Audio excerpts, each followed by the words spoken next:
So this week's Parsha is Parshas Vayetze, and we learn the story of Yaakov Avinu and Lavan, somewhat of a complicated relationship.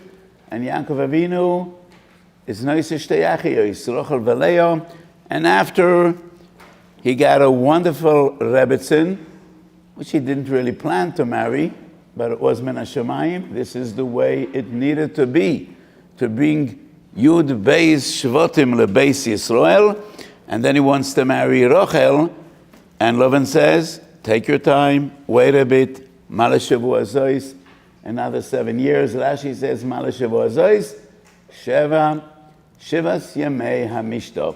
So today we will be discussing the concept of Sheva Brachos, and it's not sure at all that there is such a thing as Sheva Brachos. Could I have a Rambam Noshim? So bring a Rambam Noshim, the smallest one that we have here. Okay, we have a Rambam Noshim. So we will be discussing a question that I was asked a week ago regarding the war, because we still are in the middle of this terrible war. Hashem Yerachem, Hashem Ishmalchama, and war should be over bekorov, with no more bloodshed. Hashem Yerachem al Amay. So, Chosen, strange thing which we find only in the Israeli army. It's a crazy army, we're crazy people.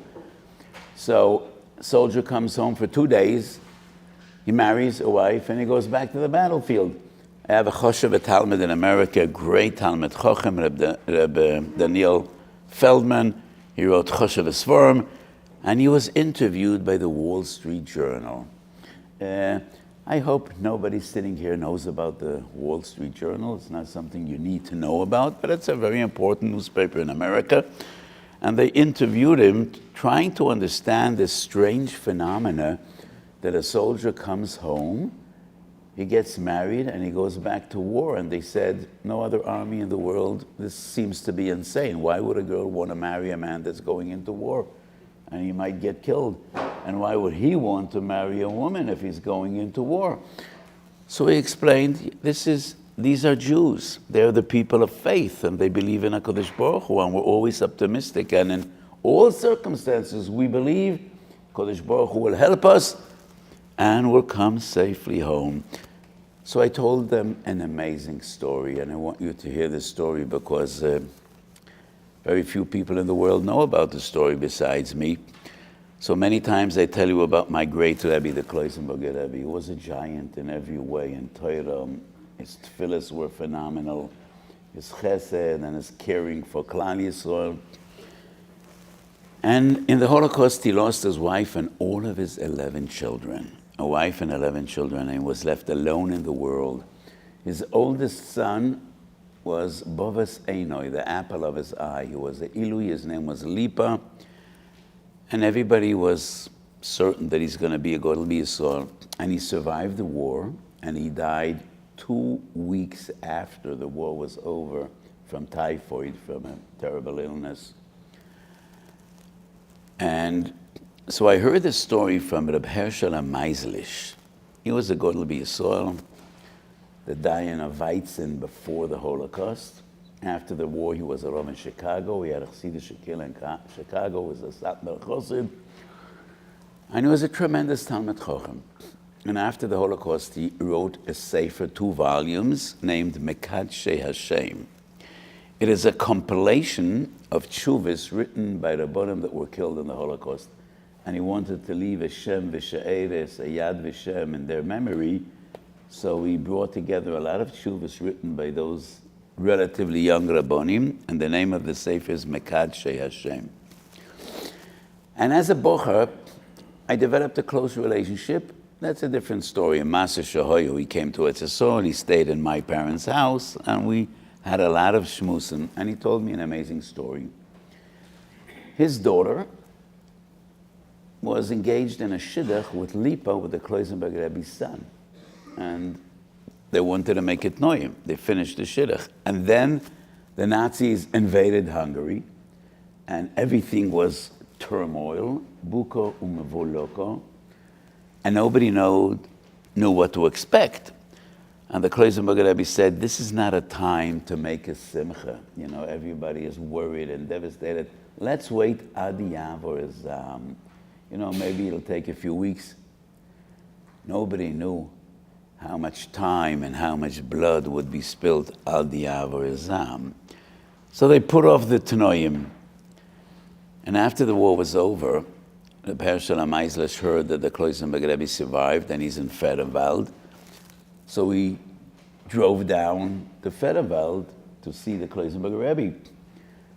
And he told me, he arrived at his apartment, knocked at the door, who was let in, and he told the boy, the bocher sitting in the first room, tell the Rebbe that I'm here. And the boy comes out of the Rebbe's room and he says, wait. He said, I was terribly offended. Wait? You know, Baruch Hashem, after this terrible war, I thought he was going to come storming out of the room and give me a big hug. And then he sees the bocher comes in with a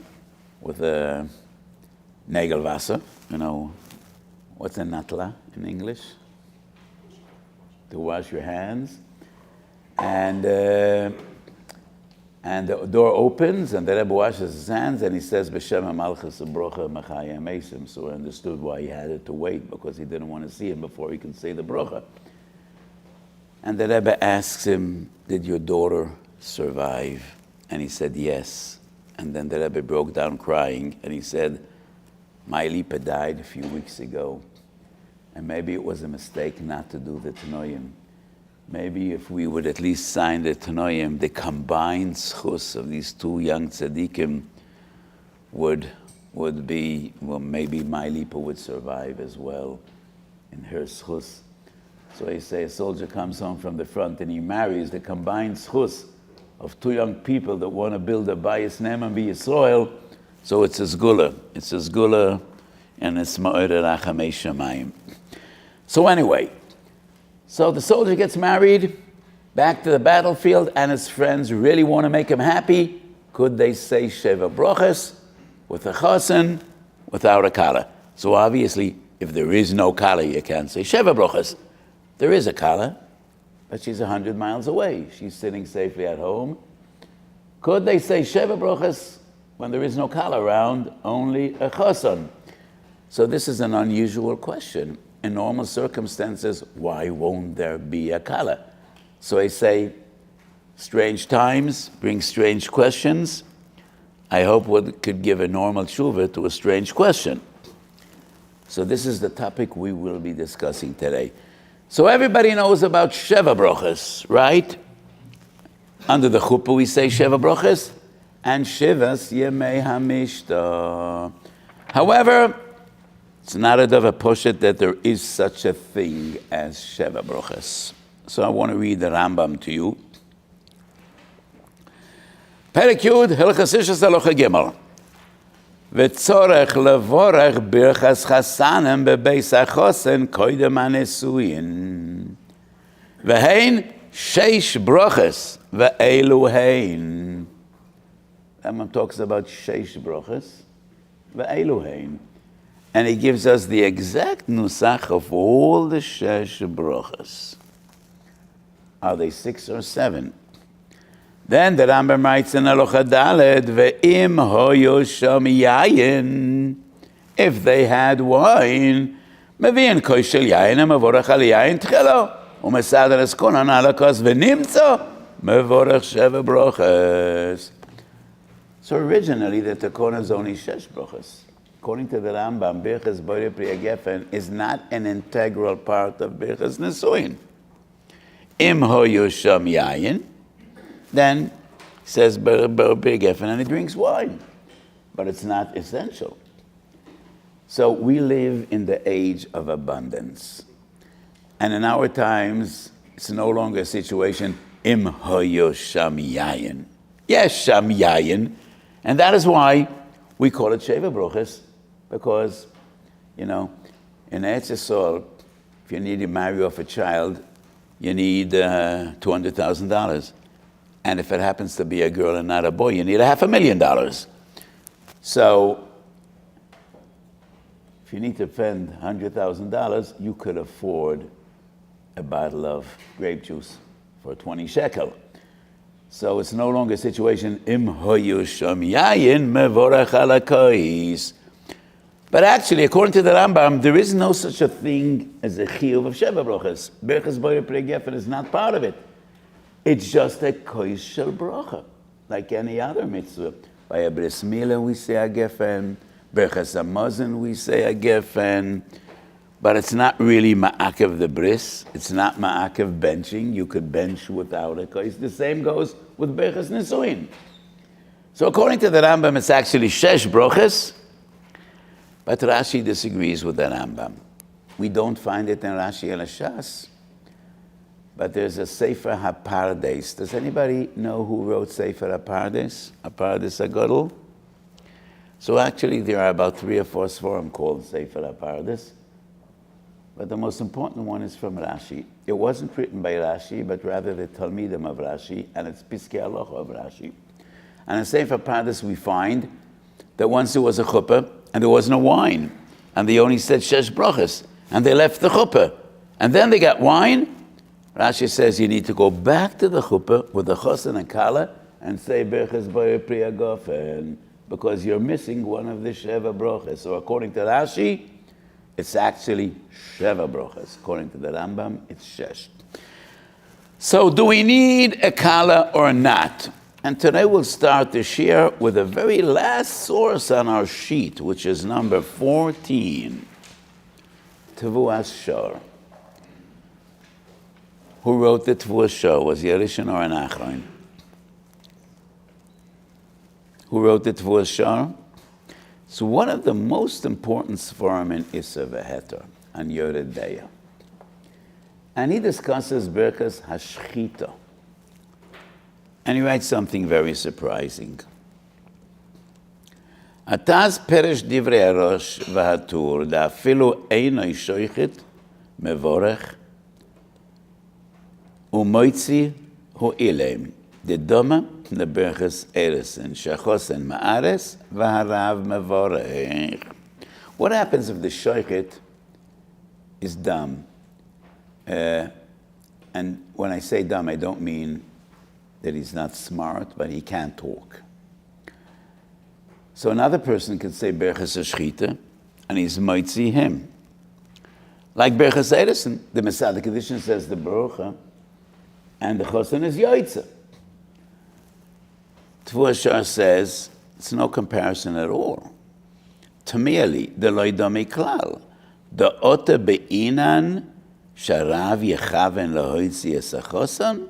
והחוסן יכוון לצאת, לא נתקנו מעיקורא דווקא על החוסן, כמו ברכס שחיטה שנתקע לו על השויכת, והמבורך צורך לכוון להוציאו, רק נתקע לו על הנוידים לבייס ואירוסין. כדמשמע בפרק המדקסובס, מבורכם ברכס חסנה בבייס חסנה וברכס אירוסין בבייס אירוסין.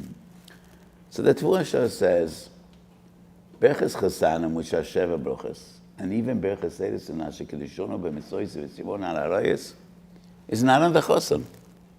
It's on the noyadim. It's on the tzibur. And therefore, the Mesadik edition doesn't need to have in mind to be moitzi the chosan. It's not the chosan's bracha at all. So you can't compare berachos hashchita, which is berachos hamitzvah, and it's on the shoichet, to berachos eresen. This is a gewaldige chiddush, but then he goes on and he writes, Berachos chasanim paskinim be'even ha'ezer behedye demavochen afilu kishe'ein hachosen etzlam shmamene denit kol hanoyadim. So the hiyoўhשחור writes, you don't even need a chosen to say berachos nechosen. Not only you don't need a kala, you don't even need the chosen. So let's understand. You don't need a chosen, you don't need a kala. So what do you need? So if you know there's a chosen somewhere in the world, you could say berachos chasanim. Doesn't make sense. So what's the story in Even HaEzer? Sometimes when you come to a Rebbe Shechasana, and there are 5,000 Hasidim, and there's not enough space in one hall, so they rent 5 halls. And the chosen can't sit in 5 halls at the same time. They all say berachos chasanim because after all it's a chasana, and it's l'chvoid chosan v'kala. So even though the chosan and kala are not present when you bench, but this is simchas chosan v'kala, and that's why you say Sheva brachos. So the Tvua just wants to prove if it would be the chosan's bracha, and he's not there, can't say the bracha. So this proves it is on the mesamchim, it is on the tzibur. But the big chiddush is, he says the same on Berchas Erusin. Berchas Erusin is Asher Kedushtanu b'mitzvosav v'tzivanu. The Rambam writes it's a Berchas HaMitzvah. But regarding Berchas Chasanim, he might be right. Because Berchas Chasanim is Shakal Bora L'chvoida, Yoitzer Odam, Asher Bora Sosam V'simcha. And these brachas are not necessarily upon the chosan, but upon the tzibur. So would it be enough to have the chosan without the kala? Maybe. We go back to the very first source.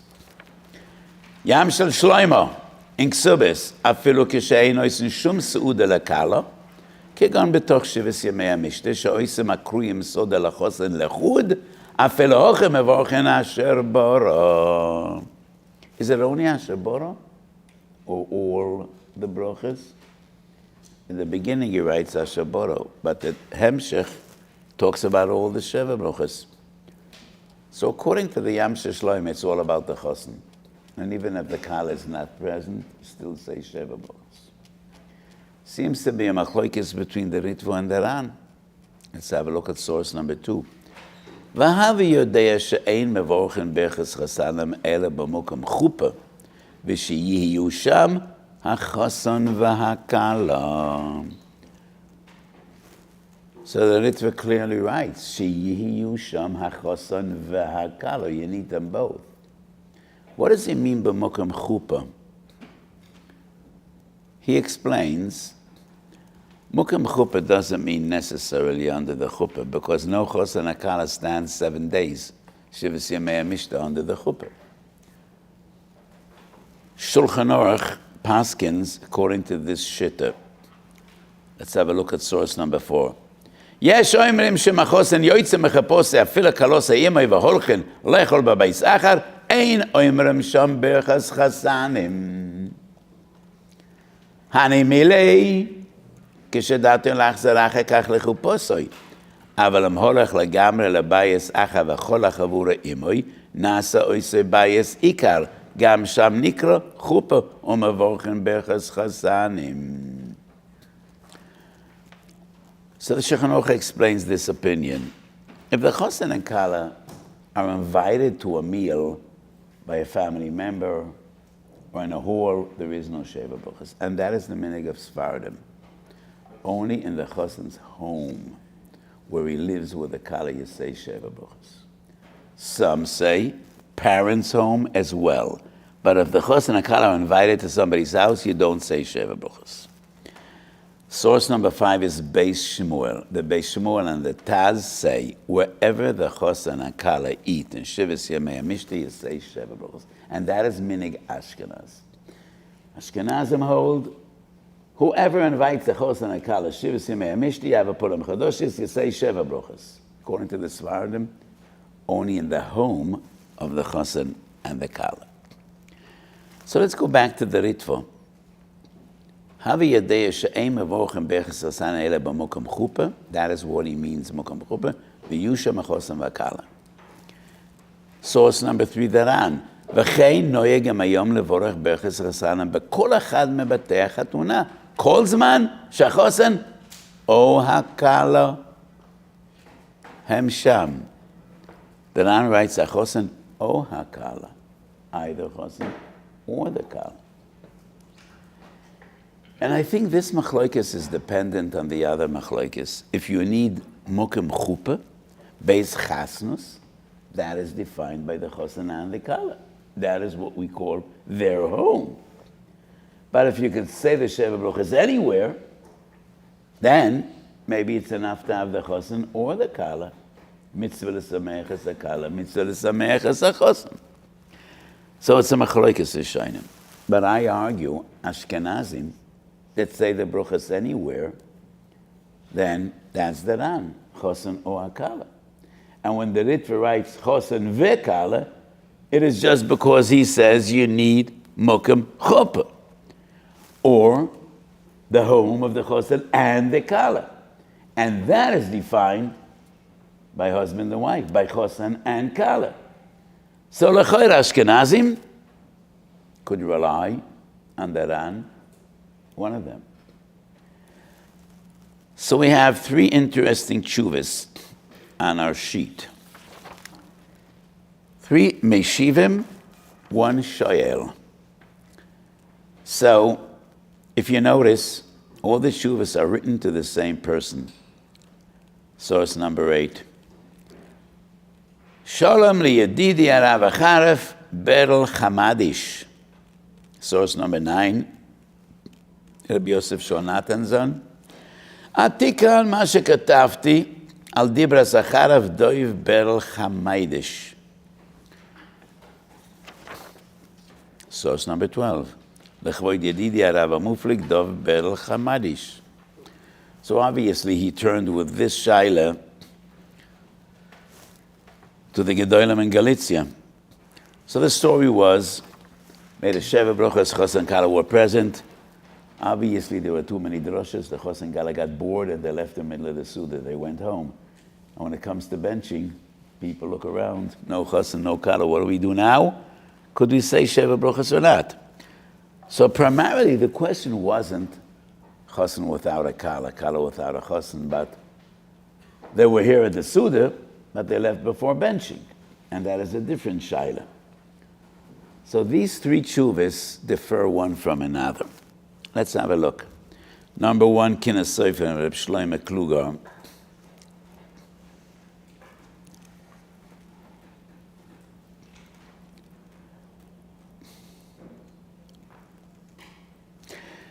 So the shoyel, whoever he was, I know nothing about him, but Abdov Berel Chamaidish wanted to argue that Simchas Chosen is only when the Chosen sees the Kala. And therefore, if the Chosen and Kala both aren't here, you can't say Sheva Brachos. Ma shekatavta shematzosa haflo, ein lo simcha rak kesheroya oiso, achar ha-mechile mechvoide dov hazeh magia lei gichuch. He says, what you say is ridiculous. Di'im kein, אם יש הרבה מסובין בבייס, ואין החוסן רואה סקלה, לא יברכו בחוס נשואין לידי הזו. I mean, usually the chosen doesn't see the kala by Sheva Brachos. Sometimes he does because, the minig is to call the kala to make sure that she hears the Sheva Brachos. And if he doesn't need to see her, Maria me'isha sham b'bayis, or b'mukom achar. ובכוח תרית הסבילה דבעינא דשמחי יהיה על שניהם דווקא, ואז מברכים. So he says, we need the presence of the chosen and the kala. Shlomo Kluger was the Godel Ador. His contemporary was Rabbi Yosef Shonatanzon, and that's number 9. So, Rebel Chamedish from Kalamaya wrote me a letter, Ma she'ira she'osu birchas chasanem b'Shabbos kodesh, v'hoyu ha-chosen v'kala sham, u'be'emtza seudo, הלכה הקלה לבית האוסה ונשתו שם עד לילה. So according to what the Shoel HaMeshav understood, the chosen stayed there and only the kala left. And that's different than the story in the other sources. And the Shoel HaMeshav says, if the chosen is there, that's enough, even if the kala left. That coincides with the Yam Shel Shlomo. We turn the page. Chesed LaAvram. The Chesed LaAvram was a grandson of the Nesivos. Well, probably know something about the Nesivos. He was the Bar Plukta of the Ktsois HaChoshen, and his grandson was the Chesed LaAvram. על דבר שאלוסה שהויו מסובן בסודס נשיא אין שבס ימי המשתה, וטרם שברכו בחסמוזן, הלכה הקלה לבייס שכנה שם. Once again, Chosen stayed there, the kala left, and his maskona is, you could say, Asher boros sasoin v'simcha. So different opinions regarding this shaila.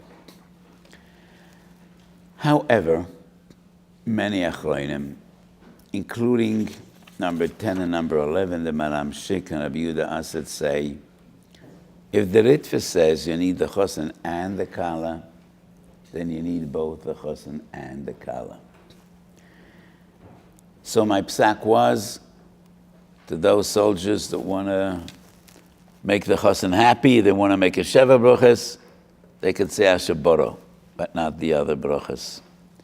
Because the Mashal talks about Asher Boro, Chesed Lavrom Paskins, you could say Asher Boro. And maybe even the Ritva, when he says you need the chosen and the kala, it is to say all 7 brachos. According to the Gemara, you could say Asher Boro even before the wedding. And therefore, I think Asher Boro, I tell them you could say, but not the other brachos. So he's talked about this interesting phenomenon, which is a reflection of the godless of Klal Yisrael. And as I've been saying for the past 6 weeks, every Yid is precious. Every Yid has a Yiddish heart, and there's a spark in every Jewish heart. We just need to know how to bring it out. And there's a tremendous chizuk in these days in the army and even not in the army. So I once heard a gewaldige word from my Rebbe, from the Kloisenberger Rebbe. Zecher tzadik v'kodesh l'brocha. Posuk in Tehillim says, Hashem yispor b'ksoiv amim. Kodesh Baruch Hu will count what the goyim write. Why would he count what the goyim write? What difference would it make? So the Kloisenberger Rebbe, I think that's a tradition of Gedolei Hasidus. We're all familiar with Rebbe Melech Melezhen's tefillah. And we all need to thank Avraham Fried, because if not for him, nobody would know this line. Adarabba teim b'libeinu, shenire kol echad malois chavereinu v'lo chisronam. He has a big schus, in his merit. Do you know any other line of the tefillah of Rebbe Melech Melezhensk? It's about 1,000 words. It's a long tefillah. We're supposed to say before davening. Nobody knows any other line, but everybody knows this one. And it's a very important line. We ask HaKadosh Baruch Hu to give us the ability to see the beauty of every other Jew. You're supposed to see your chesroinus and the other's beauty. Most people today see the shortcomings of every other person, but not their own. So in some circles in the yeshiva world, the argument is soldiers have no schusim, they only do bad. It's our Torah that sustains the world. And I ask, are you so sure that your Torah is as pure as it was 1,000 years ago? You seem to be so confident about your Torah. Do you really think so? Is it Torah she'ein bo ta'am chet? Is it Torah lishma? When a person learns Torah lekanter noyach lo sheloi nivro, so you're so confident that my Torah keeps up the world. My Torah is amazing, but besides me, no one is worth anything. Tzorech iyun gadol. So the Kloisenberg Rebbe said, Hashem yisper b'ksoiv amim. Sometimes the Soton says, these are Jews, they're like the Goyim, they're Mechalal Shabbos, they don't keep Taras HaMishpocha, they don't eat kosher, they don't deserve your mercy, they don't deserve your rachamim. And HaKadosh Baruch Hu says, you say they're not Jews? What do the Goyim say? Let's check, what did the Nazis say when they killed Jews? Did they kill only the Frum Jews, or they said they're all Jews? A Yid is a Yid. Shem Yisber B'Ksoiv Amim, and HaKadosh Baruch Hu says, if they're Jews to them, then they're Jews to me. When the Hamas killed Jews, Simchas Torah, they didn't look for the frum ones. They killed them all. And Agav, they killed frum ones as well. So very Choshev Rabbanim and Talmidei Chachamim were killed in Simchas Torah. They killed anyone. They killed anyone they saw. And HaKadosh Baruch Hu says, Hashem Yisber B'Ksoiv Amim. If they're Jews to them, then they're Jews to me. and Tinoikes Shenishba are Jews and they're tzaddikim. And the Zohar says that b'Shamayim there is a heichal miyuchad for Jews that were killed because they're Jews. And they go straight up to Gan Eden, and there's a sif in Shulchan Aruch. This is important to know. Sif mefurish in Shulchan Aruch, not only in Kabbalah. That a Jew that was killed by Goyim because he's Jewish, regardless of how he lived his life, we could bury him in tzaddikim gemurim. There's a din ein koivrim tzaddik etzel rosha. But if that person was killed by the Goyim because he's Jewish, we bury him with tzaddikim. So, in a time like this, we all stand together and we all daven for each other and we all learn Torah, as I've been telling you the past few weeks.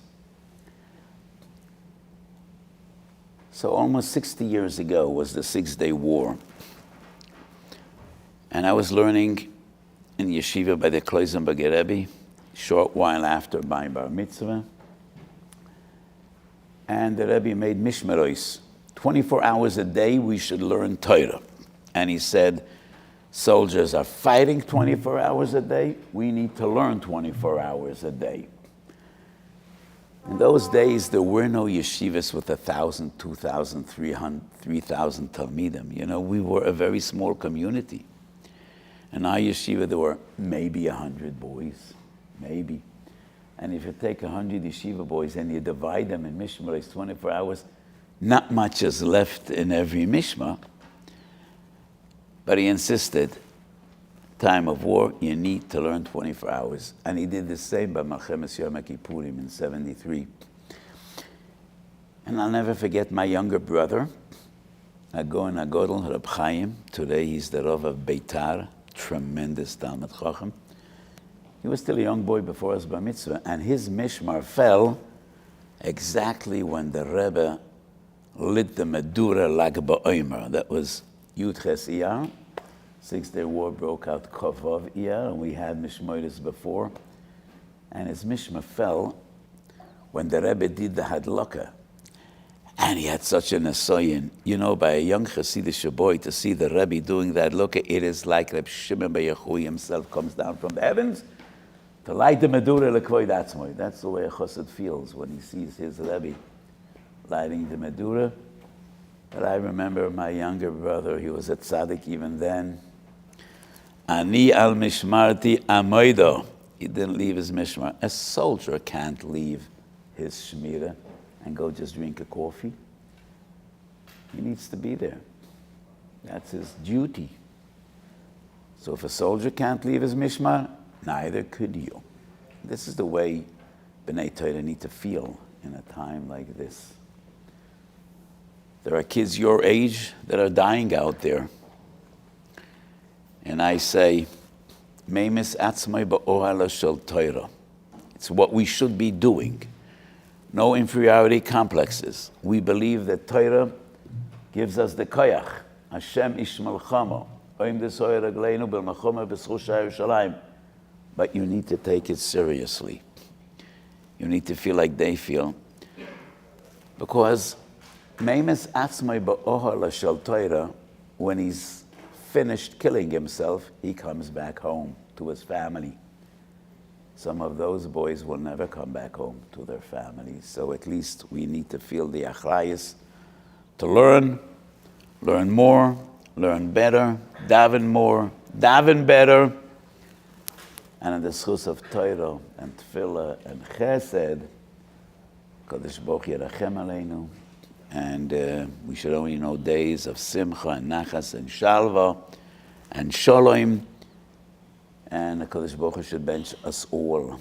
And in the schis of the Oves HaKdoshim, we should be Zoicha to a Geula Shalema b'mheira v'yomeinu. Amen.